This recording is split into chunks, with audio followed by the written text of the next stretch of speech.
Good morning, students. Myself, Dr. Anju Beniwal, Assistant Professor Sociology, Government Mira Girls College, Udaipur. हमारा आज का topic है basic concepts, समाज और समुदाय, सोसाइटी एंड कम्युनिटी।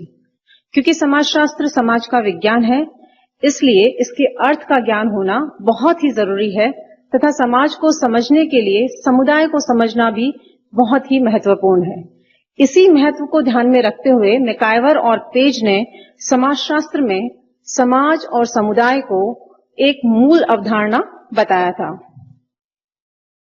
सोसाइटी, समाज। हमें ये जानना बहुत जरूरी है कि समाज की उत्पत्ति कैसे हुई, समाज किसे कहते हैं, समाज कैसे अस्तित्व में आया। तो अगर हम प्राचीन काल में चलते हैं तो मानव का जीवन जो था उसके आरंभिक काल में संभवतः पारस्परिक सहयोग का अभाव पाया जाता था, और जहां सहयोग नहीं होगा वहां हम सामाजिक संबंध के स्थापित होने का सवाल ही नहीं उठता है। तो कुछ विद्वानों ने कहा कि प्रारंभ में समाज जैसी कोई व्यवस्था नहीं थी। लेकिन अब ये प्रश्न उठता है कि समाज की उत्पत्ति कैसे हुई। वास्तव में समाज की उत्पत्ति विकास की एक लंबी प्रक्रिया का परिणाम है। प्रारंभ में मनुष्य जो था वो जंगलों में रहता था, शिकार करता था, उसका जीवन अनियंत्रित था, अनियमित था और प्रतिदिन उसे संघर्षों का सामना करना पड़ता था। इससे उन्हें लगा कि इन संघर्षों को समाप्त किया जाए, उसके जीवन को कुछ नियमित किया जाए।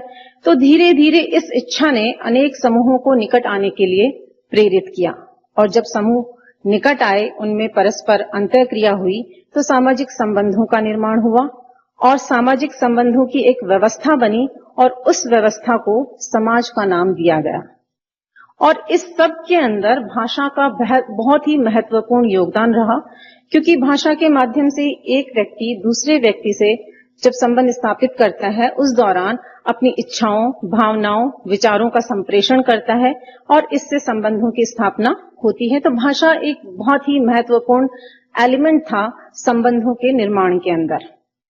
मानव समाज का अध्ययन जो है वो सभी सामाजिक विज्ञानों में किया जाता है, लेकिन सभी सामाजिक विज्ञानों का दृष्टिकोण समाज के विषय में अलग अलग है। फॉर एग्जाम्पल, राजनीति शास्त्र विज्ञान में व्यक्तियों के समूह को समाज कहा जाता है। अर्थशास्त्र के अंदर आर्थिक क्रिया करने वाले समूहों को समाज कहा जाता है, और मानव शास्त्र में आदिम समुदायों को समाज की संज्ञा दी गई। लेकिन ये सब जो विचार थे वो समाजशास्त्रीय दृष्टि से सही नहीं थे, क्योंकि समाजशास्त्र क्या होता है? समाजशास्त्र संपूर्ण सामाजिक जीवन का अध्ययन है, और सामाजिक जीवन के अंतर्गत हम पारस्परिक व्यवहार, पारस्परिक क्रियाएं और पारस्परिक संबंधों को समावेश करते हैं। और ये जब संबंध जो होते हैं सब मिलकर एक व्यवस्था का निर्माण करते हैं, और उस व्यवस्था को हम समाज कहते हैं। मनुष्य कई बार जिस सामाजिकता के आधार पर अपने आप को सर्वोच्च साबित करने की कोशिश करता है कि सोशलाइजेशन सिर्फ मनुष्य में पाया जाता है, वो सामाजिकता हमें कुछ अन्य जीवधारियों में भी देखने को मिलती है। तो हम कह सकते हैं कि वास्तव में मनुष्य की एकमात्र श्रेष्ठता जो है वो है उसकी सांस्कृतिक विरासत, कल्चरल हेरिटेज। इस प्रकार संस्कृति से प्रभावित संबंधों की जो व्यवस्था होती है, उसी से समाज की उत्पत्ति होती है, और इसी समाज का हम समाजशास्त्र के अंतर्गत अध्ययन करते हैं। हम कह सकते हैं कि समाजशास्त्र क्या है, समाज क्या है। समाज सामाजिक प्राणी जब जागरूक रहते हुए एक दूसरे की अपेक्षाओं को ध्यान में रखते हुए व्यवहार करते हैं, तो वहीं से समाज की स्थापना हो जाती है। और समाज क्या है? सामाजिक संबंधों की अमूर्त व जटिल व्यवस्था। अमूर्त इसलिए कहा गया क्योंकि समाज में हम सामाजिक संबंधों का अध्ययन करते हैं, और सामाजिक संबंधों को हम देख व छू नहीं सकते, इसलिए सामाजिक संबंध जो है उनके द्वारा निर्मित व्यवस्था अमूर्त व्यवस्था कहलाती है। और सामाजिक संबंध अपने आप में बहुत ही जटिल होते हैं, इसलिए ये व्यवस्था भी जटिल कहलाती है। दूसरा ये होता है कि जीवन को व्यवस्थित रूप देने की इच्छा। जैसा मैंने कहा कि प्रारंभ में मनुष्य बहुत ही अव्यवस्थित जीवन, अनियंत्रित, अनियमित जीवन यापन करता था। तो जीवन को व्यवस्थित रूप देने की जो उसकी इच्छा थी, और पारस्परिक संपर्क से प्रभावित संबंध जो थे, उसकी व्यवस्था से ही समाज का निर्माण हुआ। गिन्सबर्ग की एक डेफिनेशन बहुत ही इंपॉर्टेंट है जो कि समाज को समझाती है कि समाज ऐसे व्यक्तियों का संग्रह है जो कुछ संबंधों अथवा व्यवहार की विधियों द्वारा संगठित है तथा उन व्यक्तियों से भिन्न है जो इस प्रकार के संबंधों द्वारा बंधे हुए नहीं हैं अथवा जिनके व्यवहार उनसे भिन्न है। तो गिन्सबर्ग ने अपनी इस डेफिनेशन में, अपनी इस परिभाषा में व्यक्तियों के समूह की बजाय उनके बीच पाए जाने वाले सामाजिक संबंधों को महत्व दिया। व्यक्तियों को महत्व देने का सिर्फ एकमात्र कारण ये था कि व्यक्तियों के बिना सामाजिक संबंधों की स्थापना नहीं की जा सकती, इसलिए उसने व्यक्तियों का इसमें जिक्र किया। मैकाइवर और पेज ने अपनी पुस्तक सोसाइटी एंड इंट्रोडक्टरी एनालिसिस में समाज की परिभाषा देते हुए कहा कि समाज सामाजिक संबंधों का जाल है। Society is a web of social relationship. समाज एक ऐसी व्यवस्था है जो कि सदैव परिवर्तित होती रहती है और चूंकि सामाजिक संबंधों का जाल है इसलिए जटिल व्यवस्था भी है। समाज के लिए निम्न 3 बातों का होना बहुत ही जरूरी है और वो 3 बातें हैं। पहला है व्यक्तियों की बहुलता। समाज के निर्माण के लिए काफी अधिक संख्या में लोगों की आवश्यकता होती है। किसी भी एक व्यक्ति से समाज का निर्माण नहीं होता। जब बहुत सारे लोग एक दूसरे के संपर्क में आते हैं और एक दूसरे के साथ अंतःक्रिया करते हैं तभी समाज का निर्माण होता है, उससे सामाजिक संबंधों का निर्माण होता है। दूसरा है सामाजिक अंतःक्रिया। जैसा मैंने बताया कि जब व्यक्ति एक दूसरे के संपर्क में आएंगे तो एक दूसरे से अंतःक्रिया करेंगे। अंतःक्रिया करने के लिए 2 बातों का होना बहुत जरूरी है। पहला अवेयरनेस और दूसरा कॉन्टैक्ट यानी जागरूकता और संपर्क। 2 व्यक्तियों के बीच में जब संबंधों को स्थापना करने के लिए जागरूकता होगी और एक दूसरे के संपर्क करेंगे तभी सामाजिक संबंधों का निर्माण होगा। अतः व्यक्तियों की बहुलता के साथ साथ सामाजिक अंतःक्रिया का होना आवश्यक है और सामाजिक अंतःक्रिया के साथ तीसरा इसका है सामाजिक संबंध, क्योंकि जब सामाजिक अंतःक्रिया होगी तभी सामाजिक संबंधों का निर्माण होगा जो कि समाज का प्रमुख आधार है। व्यक्तियों की किसी भी भीड़ या झुंड को अगर वहां सामाजिक संबंध नहीं है तो उसके अभाव में हम उसे समाज नहीं कह सकते।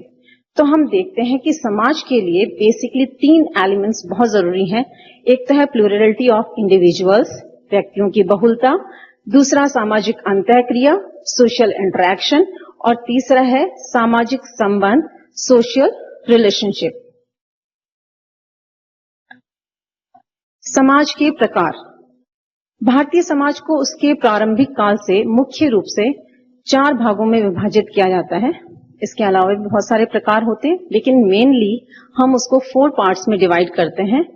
पहला है जनजातीय समाज, ट्राइबल सोसाइटी, दूसरा है कृषक समाज, एग्रीगेरियन सोसाइटी, तीसरा इंडस्ट्रियल सोसाइटी, औद्योगिक समाज, और चौथा उत्तर औद्योगिक समाज, पोस्ट इंडस्ट्रियल सोसाइटी। जनजातीय समाज जो है वह समाज का प्रारंभिक रूप है। मनुष्य प्रारंभ में जंगलों में निवास करता था, कंदमूल फल खाता था, शिकार करता था और इसमें रहने वाले लोगों को गिरिजन, वनवासी, आदिवासी तथा अनुसूचित जनजाति आदि नामों से पुकारा जाता था। सबसे पहले हम देखते हैं कि वेरियर एल्विन जो था इन्हें आदिम जाति कहा, ठक्कर बापा ने आदिवासी कहा और घुर्रे जो उन्होंने पिछड़े हिंदू की संज्ञा दी और हमारे संविधान में इन्हें अनुसूचित जनजाति के अंतर्गत रखा गया। ये जो ट्राइबल सोसाइटी थी, जनजातीय समाज था, इनकी ये एक सामान्य निश्चित भूभाग में रहते थे, इनकी सामान्य भाषा होती थी, सामान्य संस्कृति होती थी, अंतर विवाह पाया जाता था। ये सारे के सारे कैरेक्टरिस्टिक्स जनजातीय समाज में पाए जाते थे। तो ये समाज का एक ही प्राचीन रूप था। सबसे आदिम स्वरूप जो था वो जनजातीय समाज था। जनजातीय समाज के बाद कृषक समाज की स्थापना हुई, उसका अस्तित्व देखने को आया एग्रेरियन सोसाइटी। धीरे धीरे मनुष्य ने कृषि कार्य करना प्रारंभ किया, अन्न धान उगाना शुरू किया। रॉबर्ट रेडफील्ड ने सर्वप्रथम कृषक समाज की अवधारणा दी थी और आंद्रे बिताई ने कृषक समाज की अवधारणा को स्पष्ट किया था। इसी संदर्भ में क्रॉबर ने कहा था कि कृषक समाज एक मध्यवर्ती स्थिति है।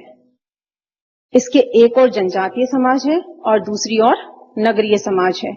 तो कृषक समाज में कृषि प्रमुख व्यवसाय था और अधिकांश जनसंख्या जो थी वो कृषि कार्यों में लिप्त थी। कृषक समाज के बाद हम आते हैं औद्योगिक समाज पर।